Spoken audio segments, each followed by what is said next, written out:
होली भी नहीं मनाना चाहिए। और हम आप लोगों से यही उम्मीद करते हैं कि आप लोग आने वाले मार्च में, 4 मार्च को है ना शायद होली, 4 मार्च को आप सभी लोग होली नहीं मनाएंगे,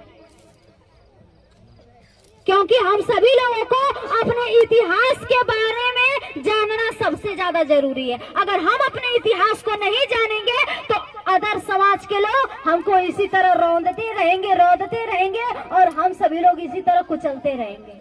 इसलिए हम सभी लोगों को अपने पुराने इतिहास के बारे में जानना और पढ़ना बहुत ही जरूरी है, तब हम सभी लोग आगे बढ़ सकते हैं। नहीं तो फिर अपना एक रोटी खाने से अच्छा है कि हम दूसरे की 2 रोटी का गुलामी न करें।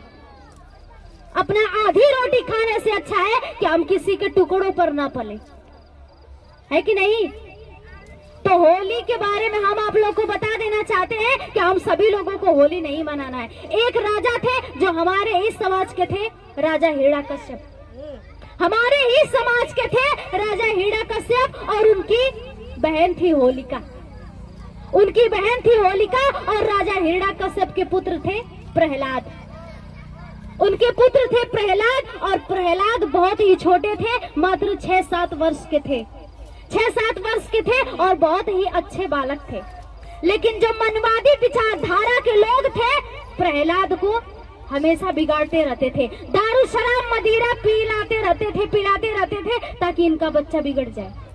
और जो होलिका थी उनकी बहुत ही ज्यादा इज्जत करती थी और प्रहलाद को बहुत ज्यादा मानती थी।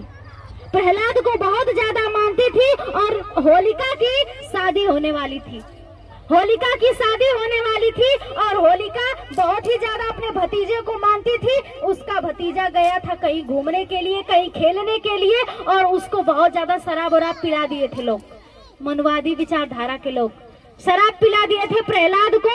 और होलिका खाना ले करके गई अपने भतीजे को खिलाने के लिए।